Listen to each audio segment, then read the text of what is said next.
नमस्कार दोस्तों, मैं राय आप सभी का राय ऑनलाइन एकेडमी पर हार्दिक स्वागत करता हूं। तो आज हम लोग पॉलिटी में फर्स्ट क्लास को स्टार्ट कर दिए थे। आज हम लोग पॉलिटी का सेकंड पार्ट है। तो पिछले क्लास में हम लोगों ने भारतीय राज्य व्यवस्था को स्टार्ट कर दिए थे, यानी कि इंडियन पॉलिटी।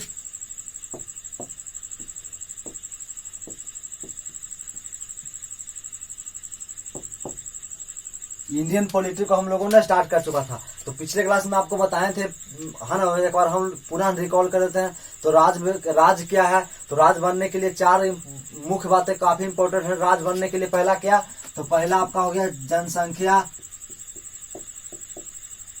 दूसरा क्या, तो भूभाग। दूसरा भूभाग। तीसरा क्या,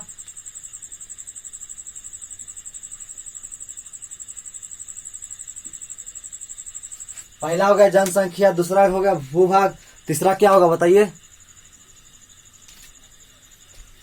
पहला जनसंख्या, दूसरा भूभाग, तीसरा आपका क्या होगा, तो आपको संप्रभुता, और चौथा आपका क्या होगा, सरकार, है ना। आपको बताए थे कि किसी भी क्षेत्र को राज बनने के लिए चार तत्व काफी आवश्यक है। जनसंख्या, भूभाग, संप्रभुता और सरकार। जनसंख्या मतलब, है ना, जनसंख्या है तो जनसंख्या का निवास करने के लिए भूभाग चाहिए, लैंड चाहिए, भूमि चाहिए, वो हो गया। उसके बाद अगर वहां लोग निवास कर रहा तो उसका संप्रभुता है। संप्रभुता का निर्णय किसी के अधीन नहीं लेना, निर्णय स्वयं पर, मतलब किसी के अधीन न लेना निर्णय हम लोग संप्रभुता कहते हैं। और उसके बाद सरकार, और सरकार का कितना है आपको बताए थे, व्यवस्थापिका, इसी को विधायिका भी कह सकते हैं। विधायिका, कार्यपालिका और न्यायपालिका। मुख्य रूप से तीन ही है, लेकिन एक चौथा भी आपका कौन है, तो प्रेस। आजकल क्या हो गया, प्रेस को क्या सरकार को चमचागिरी करने में लगा हुआ है। सरकार के जो सरकार खराब भी काम कर रहा है उसको दिखाने का नाम मतलब नहीं, अपने चैनल पर दिखाता ही नहीं है। यानी अधिकांश चैनल किसके प्रति चल गया, तो सरकार के अधीन हो गया। तो जिससे हमारा ये चौथा स्तंभ है कौन, तो जिसे प्रेस को स्वतंत्र रखा गया है, यानी इसको सरकार के अधीन में नहीं रखा गया है ना। चौथा स्तंभ प्रेस है, लेकिन इसको स्वतंत्र रखा गया है। लेकिन आज क्या है कि सरकार के चमचागिरी करने में लगा है। सरकार के जो योजना है, अगर वो खराब भी योजना है उसको खूब एकदम अच्छा से दिखाएगा, लेकिन जो सरकार का जो सरकार सही रूप से काम नहीं करी उसको दिखाया गया। देखिए, बेरोजगारी हो गया, शिक्षा में कमी हो गया, उसके बाद है ना अनएम्प्लॉयमेंट, यानी सारी महंगाई बढ़ रहा है, सारे चीज का दाम में बढ़ रहा है, उसको नहीं दिखाएगा। लेकिन क्या दिखाएगा, हिंदू मुस्लिम दिखाएगा, जिन्ना पाकिस्तान दिखाएगा, ये सब मंदिर मस्जिद दिखाएगा, है ना। यानी सरकार को क्या करने लगा है, तो चमचागिरी करने में लगा। इसी चलते आने वाला समय में शिक्षा एक पांचवा स्तंभ को जोड़ देगा तत्व को। शिक्षा आने से ये हम लोग को फायदा होगा कि हम लोग जब शिक्षित हो जाएंगे तो हम अपने से निर्णय ले सकते हैं कि सरकार हम कौन काम सही कर रहा है, कौन नहीं काम कर रहा है। आज देखना क्या कि प्रेस इतना सरकार को चमचागिरी करने में लगा कि 5 किलो अनाज पर ही लोगों को वोट देकर सरकार में आ जा रहा है। तो खैर अलग बात है। तो पिछले क्लास में हम लोगों ने देख रहे थे विधायिका किसे कहते हैं, तो नियम कानून बनाने का अधिकार किसके पास है, तो विधायिका। विधायिका में केंद्र में आपका हो गया संसद, और विधायक का विधानसभा में विधायक हो गया। उसके बाद कार्यपालिका में आपका हो गया डीएम, एसपी, एसडीएम, सब सारा हो गया। कार्य मतलब जो वहां से जो कार्य इंप्लॉयमेंट करके आया, यानी बन के आया, तो वहां से कहाँ आएगा, तो कार्यपालिका के पास है। कार्यपालिका यानी कि लोगों के बीच कार्य को बताएगा, यानी जो नियम कानून बना का है, यानी ये बताएगा कि यहाँ शराबबंदी, बिहार में शराबबंदी है और इसको पालन कीजिए। तो ये शराबबंदी को कौन पालन करवाएगा, तो ये अगर कोई व्यक्ति पालन नहीं कर रहा है ना, तो उसको दंड कौन देगा, तो न्यायपालिका देगा, है ना। इससे अब सेक्शन हम लोगों ने पिछले क्लास। तो आज का मुख्य बिंदु हम लोग को क्या पढ़ना है, एक है आपका अल्प विकसित, दूसरा है आपका विकासशील, और तीसरा है आपका विकसित। यानी कि अल्प विकसित राष्ट्र किसे कहते हैं, विकासशील राष्ट्र किसे कहते हैं, और विकसित राष्ट्र किसे कहते हैं। तो इसको समझने के लिए एक छोटा सा एग्जांपल के तौर पर समझाता हूं। देखिए किससे, है ना, आपको विकसित, आपको अल्प विकसित, विकासशील और विकसित में आपका कभी कंफ्यूजन क्रिएट नहीं होगा। सबसे पहले मुख्य बिंदु आपको क्या ध्यान में रखना है कि दो चीज ध्यान में रखना है, प्राकृतिक संपदा और दूसरा क्या रखना है, तो आपका बौद्धिक संपदा।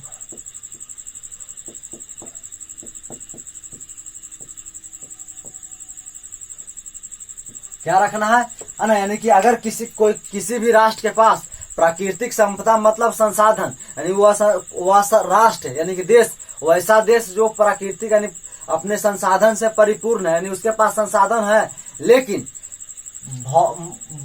बौद्धिक संपदा का मतलब हो गया बुद्धि का उपयोग करके, यानी यहाँ बुद्धि उपयोग करके टेक्नोलॉजी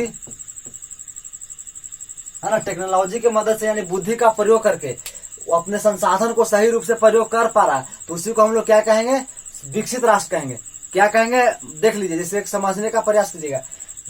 वैसा देश जो प्राकृतिक संसाधन यानी प्राकृतिक संपदा से परिपूर्ण है और बौद्धिक संपदा से भी परिपूर्ण है, तो उसे हम लोग क्या कहेंगे, विकसित राष्ट्र। लेकिन अगर कोई राष्ट्र प्राकृतिक संपदा से तो नहीं, किसी के राष्ट्र के पास प्राकृतिक संपदा है, यानी कि न प्राकृतिक संपदा है और न आपका बौद्धिक संपदा है, तो उसे हम लोग क्या कहेंगे, तो अल्प विकसित राष्ट्र कहेंगे। जैसे नेपाल देख लीजिए, नेपाल के पास संसाधन का भी कमी है और साथ ही क्या है, तो बौद्धिक संपदा का भी कमी है, यानी बौद्धिक उसके पास टेक्नोलॉजी का भी कमी है। इसी को हम लोग क्या कहेंगे, अल्प विकसित, मतलब वैसा राष्ट्र जिसका जो प्राकृतिक संसाधन से परिपूर्ण न हो तथा बौद्धिक संपदा का भी अभाव हो, उसे हम लोग क्या कहेंगे, अल्प विकसित राष्ट्र। जैसे नेपाल हो गया।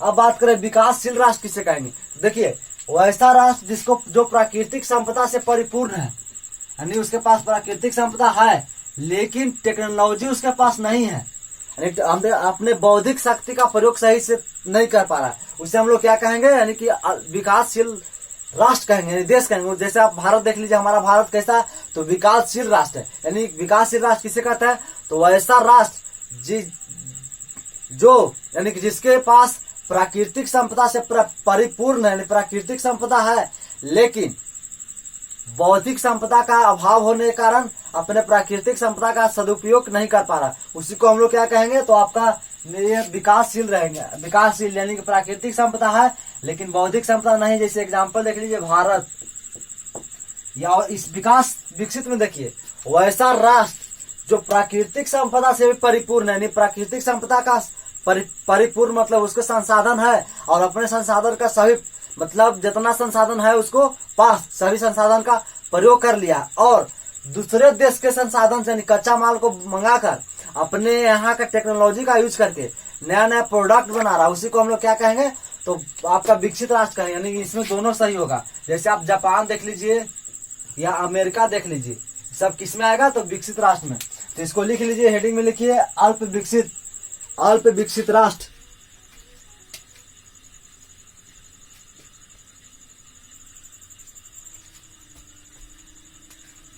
अल्प विकसित राष्ट्र लिखिए वैसा राष्ट्र जो प्राकृतिक संपदा से परिपूर्ण न हो तथा भौतिक संपदा का भी अभाव हो, उसे अल्प विकसित राष्ट्र कहते हैं। अल्प विकसित राष्ट्र कहते हैं, जैसे नेपाल। उसके बाद लिखिए दूसरा राष्ट्र देखिए विकासशील राष्ट्र।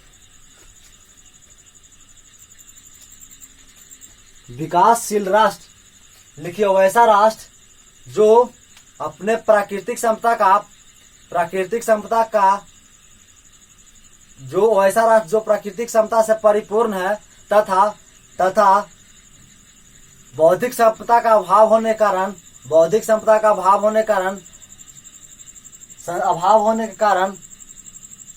अपने प्राकृतिक क्षमता का सदुपयोग नहीं कर पा रहा, उसे हम लोग विकासशील राष्ट्र कहेंगे, जैसे भारत। उसके बाद लिखिए तीसरा विकसित राष्ट्र। लिखिए वैसा राष्ट्र जो अपने प्राकृतिक क्षमता को पूर्ण रूप से उपयोग कर लिया है तथा दूसरे राष्ट्र के कच्चा मालों को, दूसरे राष्ट्र के कच्चा पदार्थों को अपने यहाँ लाकर बौद्धिक संपदा का प्रयोग कर नए नए प्रोडक्ट तैयार करता है, उसे विकसित राष्ट्र कहते हैं। जैसे आप देख लीजिए जापान, अमेरिका। तो ये आपका छोटा सा सेक्शन है। उसके बाद हम लोग नेक्स्ट में आपको भारत का संविधान स्टार्ट करेंगे और उसमें भी हम लोग क्या पढ़ेंगे, भाग और उसके बाद अनुसूची और अनुच्छेद। तो नेक्स्ट क्लास में हम लोग विस्तार रूप से पढ़ेंगे क्या, तो भाग को हम लोग नेक्स्ट क्लास